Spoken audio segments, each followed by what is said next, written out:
तो दोस्तों शुरू करते हैं आज की इंफ्रा न्यूज़। पहली खबर आ रही है हमारे देश के अंदर की कॉपर प्रोडक्शन से रिलेटेड, जहां पर दुनिया का single location largest copper manufacturing plant बनने वाला है मुंद्रा गुजरात के अंदर, और ये अडानी ग्रुप के द्वारा बनाया जाएगा।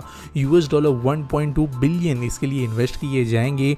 और यहाँ पर ये बहुत ज़्यादा ज़रूरी प्लांट इसलिए है क्योंकि अगर आप रिसेंट ट्रेंड्स फॉलो कर रहे हो तो आपको पता होगा कि जो स्टरलाइट कॉपर प्लांट इसके पहले एग्जिस्ट करता था, ये 2018 में बंद कर दिया गया था। और इसके बाद में 90% डिक्लाइन आ गया था देश के अंदर से एक्सपोर्ट हो रहे कॉपर के अंदर। हम एक्सपोर्ट कंट्री से इंपोर्ट कंट्री बन गए थे और उसके बाद में मार्केट में कॉपर के रेट्स बहुत ज़्यादा बढ़ गए थे।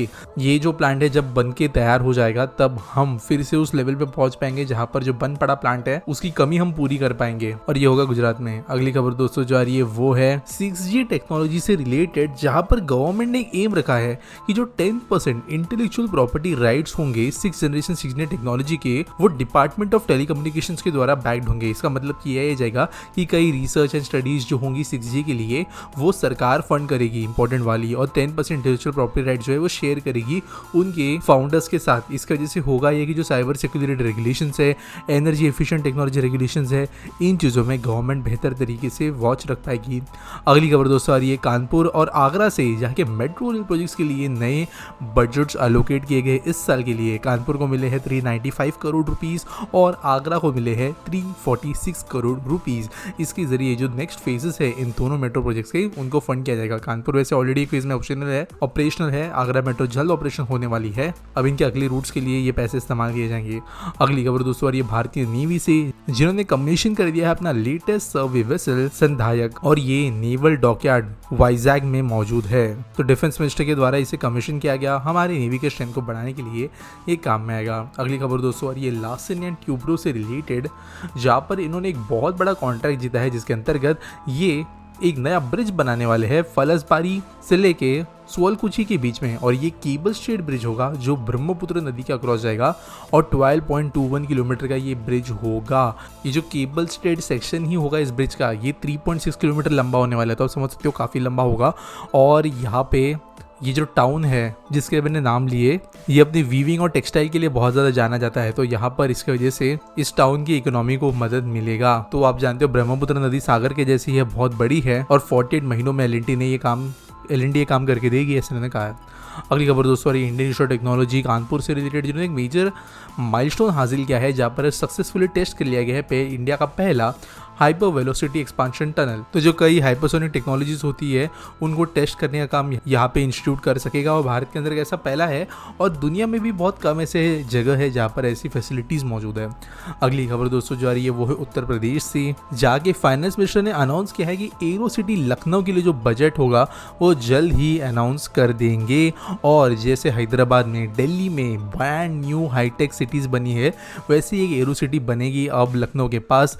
1500 एकड़ की ज़मीन इसके लिए शॉर्टलिस्ट की गई है। State of the art commercial space यहाँ पर अवेलेबल होगा ऑफिस के लिए, 7 star hotel, park, convention centres, ये सब कुछ यहाँ पर प्रोवाइड किया जाएगा आने वाले समय में। अगली खबर दोस्तों जो आ रही है वो है मुंबई के पास बसे हुए थाने से रिलेटेड, जहाँ पर 20.5 एकर्स का ग्रैंड सेंट्रल पार्क जल्द ही शहर को मिलने वाला है। तो जो सीएम है महाराष्ट्र के, उनके द्वारा ये अनाउंस किया गया फरवरी को, ये यानी इसी महीने ये लोगों को डेडिकेट किया जाएगा।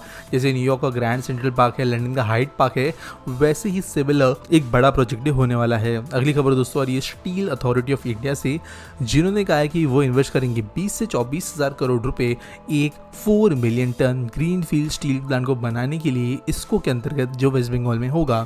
यहाँ पर high and flat hot rolled coil बनाने का काम वो करेंगे, स्टील के कॉइल्स बनाने का काम वो करेंगे, और इसकी वजह से स्टील इकोनॉमी बढ़ेगी बंगाल की। आज के आसपेटी सवाल के बारे में बात करें तो सिंशान नोहारा पूछते हैं, how can India increase number of skyscrapers? Are skyscrapers really important for attracting investment and showing development, और India should still focus on horizontal development? तो यार कभी भी ना किसी स्काई स्क्रेपर को ना किसी भी जगह की इकोनॉमिक डेवलपमेंट से लिंक करना ना बहुत ही ज़्यादा बेकार बात होगी, क्योंकि इवन अगर हम डेवलप देशों की बात करें तो कहीं पर भी आपको ऐसा नज़र नहीं आएगा जहाँ पे बहुत डेवलप देश मतलब बहुत ज़्यादा स्काई स्क्रेपर्स, और कम डेवलप देश मतलब कम skyscraper. Skyscraper density भी एक चीज़ होती है। मुंबई ऑलरेडी टॉप 10 प्लेसेस में आता है दुनिया के अंदर in terms of number of skyscrapers, लेकिन हम जो है comparatively as a country with per capita GDP बहुत कम है। इनफैक्ट अगर आप दुनिया के one of the biggest offices को भी देखो, चाहे वो गूगल का, फेसबुक का, ये हॉरिजॉन्टल बिल्डिंग्स है, बड़ी स्पेस में फैली हुई, स्काई स्क्रेपर्स नहीं है। स्काई स्क्रेपर्स जो है वो नीड और वहाँ के रियल एस्टेट वैल्यूज़ का एक आउटपुट होता है, एक बाय प्रोडक्ट होता है। अगर कहीं पे ज़मीन कमी है या ज़मीन महंगी है तो उस समय पर स्पेस को मैक्सिमाइज करने के लिए स्काई स्क्रेपर्स बनते हैं। कोई स्टेटस सिंबल नहीं होता है स्काई स्क्रेपर, एक प्रैक्टिकल चीज़ होती है जो ज़रूरत आने पर बनाना ठीक होती है। और कोई इन्वेस्टर ये नहीं बोलता कि इस कंट्री के अंदर बहुत ऊंची ऊंची बिल्डिंग्स है तो मैं यहाँ पे अभी अरबों रुपए लगा देता हूँ, ऐसा कोई नहीं करता है।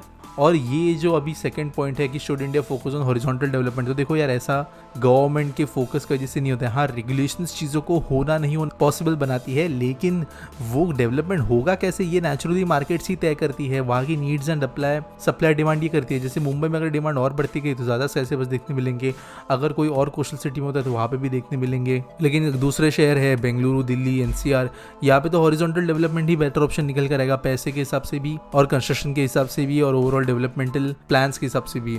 तो वो चीज़ें जो है हम यहाँ से बैठ के एस्टिमेट नहीं कर सकते।